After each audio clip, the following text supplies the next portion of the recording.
Temperature test of 4 action cameras.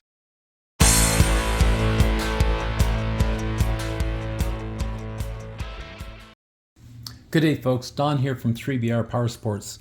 Today I am testing 4 action cameras to see how hot they run as they're recording in a particular mode. So I have the Insta360 X4, the Insta360 Ace Pro, the DJI Action 4, and the GoPro HERO13. And each of them is set up to record at 4K 60 frames per second. So one thing to note, on the DJI Action 4, I have it in the small rig mount frame with my X-Power A34 external power kit, and that's because I cleverly have misplaced the magnetic mount that goes on the camera, and this is the way I mount it on my motorcycles.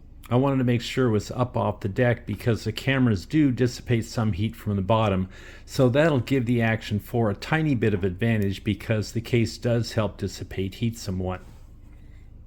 So they're equally matched as far as setup. I have everything else turned off just so the data is not influenced by how one manufacturer might implement hypersmooth or whatever. So I think it will give a pretty fair comparison one to the next. So I'll have them recording this timer just in case one of them shuts off due to overheating.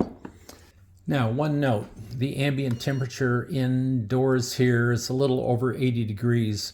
We're in an area of NorCal where the temperatures run in the triple digits for weeks at a time. So we keep the air conditioning set pretty high just to conserve energy. Let's go ahead. The cameras are all started. Let's turn on the recording for each one.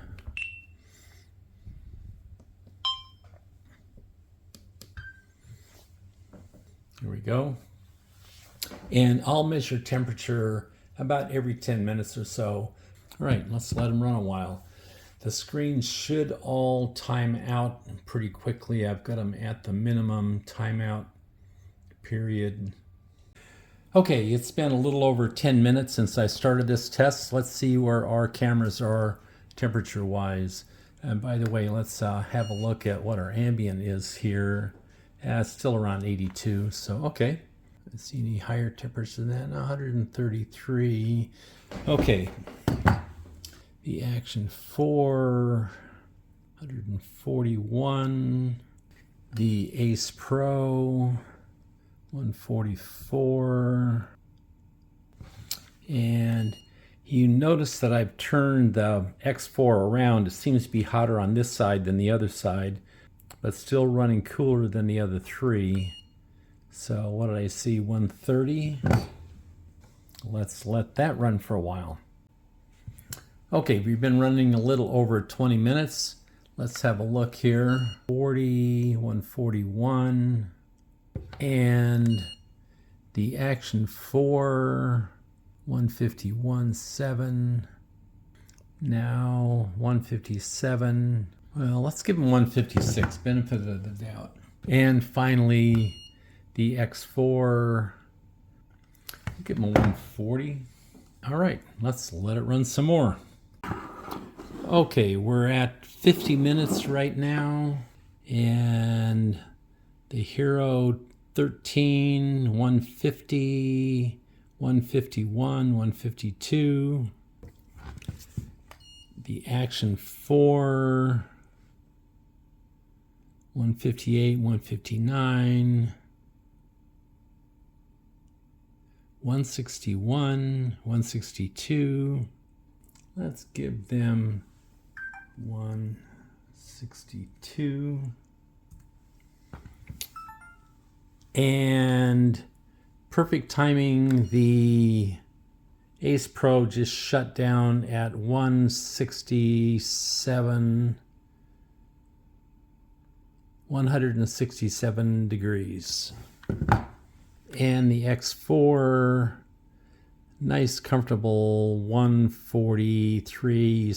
So the Ace Pro so far is the only one that's shut down. Let's see what the message says. Oh my God, hardly even touch it.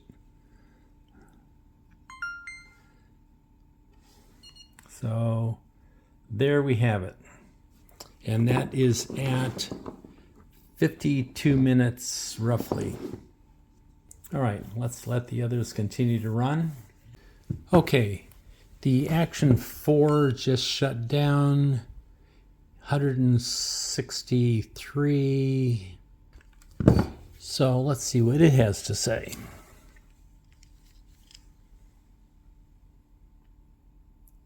So device overheated, recording stopped. And that's at just under an hour.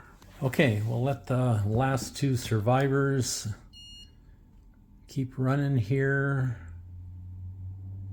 We're at, I just saw 153 go by. It's picked up 1 degree since we tested it last.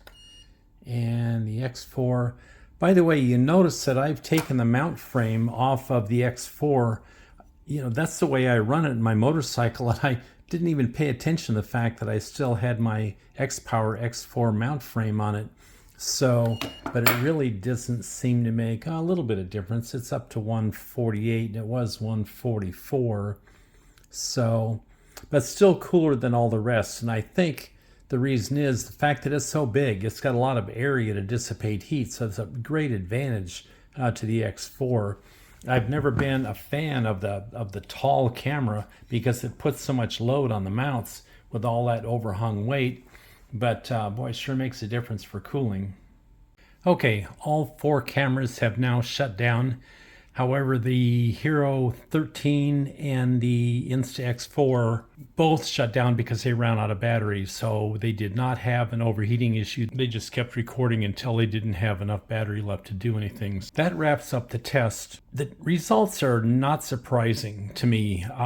Over the past several weeks, I've been running power draw tests on the camera. And I found that the GoPro HERO13 draws half the power that either the Insta360 or X4 draws. So 7 watts versus 12 to 14 watts for the Insta360 cameras. Now I have not done a power draw test on the Action 4 to know where it fits in.